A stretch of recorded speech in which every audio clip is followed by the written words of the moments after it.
Hi, welcome to How to D&D. My name is Fred Wheeler, and I have a guest today. John Shackle. Yay! Yeah, you know him from the miniature reviews that we've been doing. And finally let me in front of the camera for once. yeah. So this is an unscripted video, and a lot of people have been asking me questions about player characters, and I don't actually play that much. I do a lot of dungeon mastering and I don't play that much.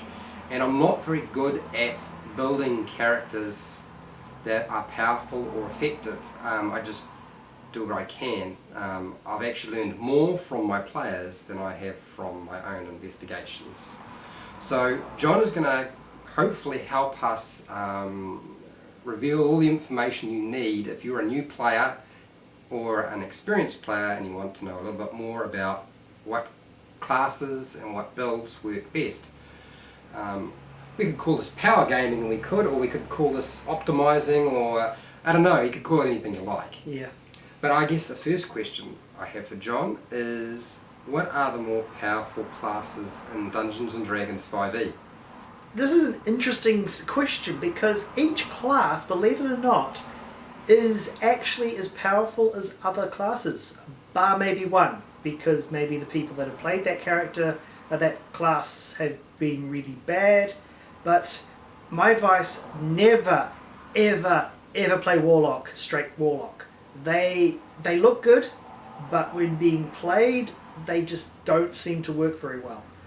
Rogues, fighters, paladins, Mark, rangers can also be really good for attacking if spec'd right. There was one person that did play a ranger and he was able to maximise his damage beyond belief. Sorcerers and wizards are really good at damage if they can hit. Right. But seriously, warlocks, monks, and I'm sorry, bards, you're great, but you're not that great. Bards are great for non-combat roles. Okay. So what about the Ranger Beastmaster? Okay, let's just say if you were using just the player handbook, don't touch the ranger. Seriously, do not touch the ranger. What, the Ranger full stop or just the Ranger Beastmaster? The ranger full stop. The Ranger full stop. With the Sage Advice additions and those things, the ranger has actually become slightly more useful. A good example, 3rd edition and 4th edition rangers. When they had favoured enemies, you were able to attack with, pluses and damage with pluses. The 5th edition ranger, oh look, it's something that I'm favoured against, it means I can see it better. That's it. So, what about that, the Unearthed Arcana released a revised ranger? I think that is a lot better than the 2 books. And when they finally put it in publication, I'm sure a lot of people will use that ranger.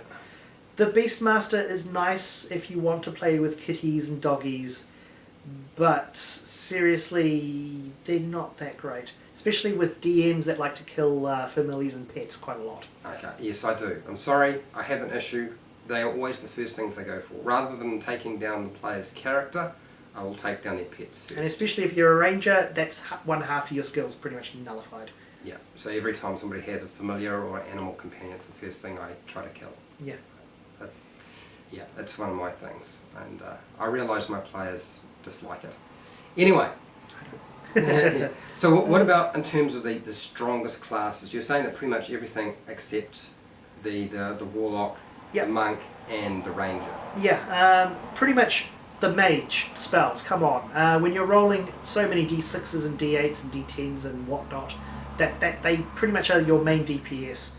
Sorcerer, same thing as a wizard, may have less spells, but they can do slightly more damage because you can re-roll some of your dice. Fighters, come on, high level fighters, they have up to 5 attacks, 10 attacks if they use action surge. Rogues, sneak attack. I emphasize sneak attack, sneak attack, sneak attack. He knows full well my sneak attacks. I play a rogue. Hang on. You don't just play a rogue. You play the swashbuckler. I play the most broken character he's ever introduced. He has yet to hit me with any damage whatsoever.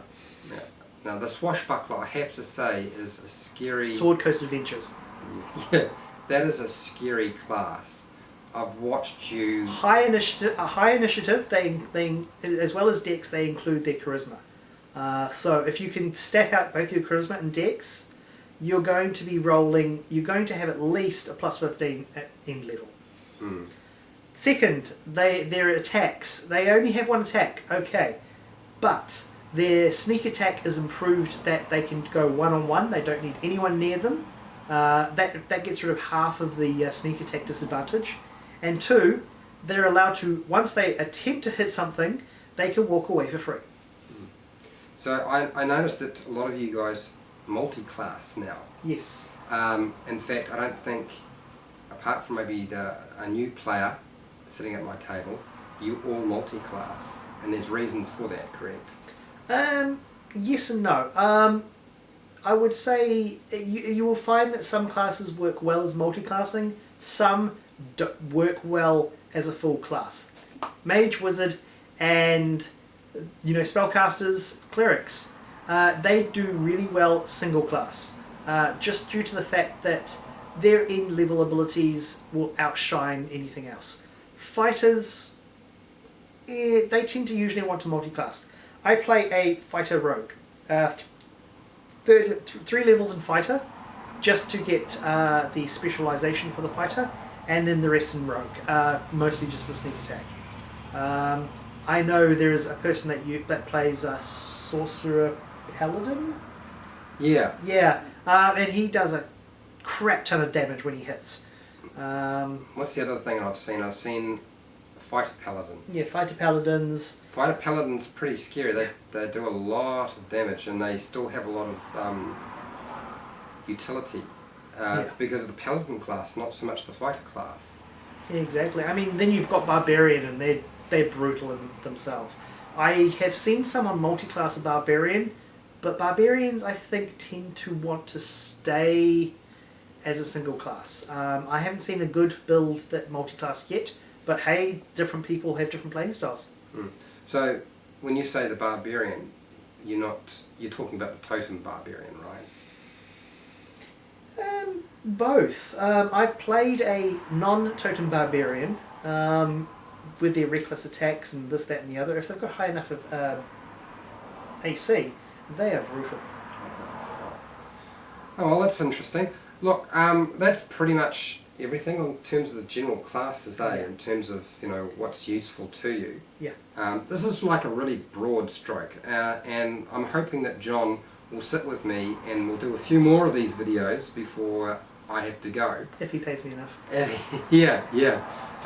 Which means you guys are going to watch the videos, otherwise I don't get paid anything. Anyway, we'll cover more of this sort of stuff so that you can sort of see how other people deal with their character builds. The other thing is I also want to cover some of the information that we have sort of learnt as we've played from level 1 right up to level 19.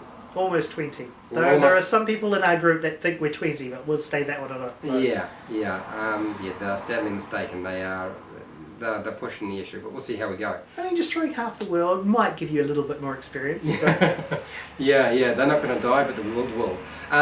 So yeah, if you found this video helpful or informative, please share, like and subscribe if you haven't done already.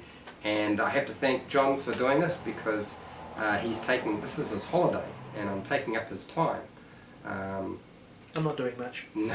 If you have any questions about different classes, you could leave them in the comments, but truthfully, I haven't got a clue. And this is just my opinion on what I've played. So, I mean, some people could play really good warlocks, bards, things like that. So I will say that.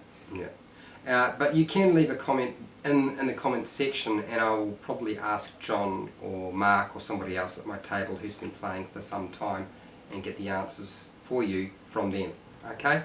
And till next time, keep rolling those 20s. Yeah. I have no dice. I didn't bring my big dice with me. I can't roll it. I can't throw it out. I could have gotten a D20 if you want to. It would have been tiny in comparison. No, I've got that big one that glows when you roll a 20. Oh, yeah. Till next time, keep rolling those 20s.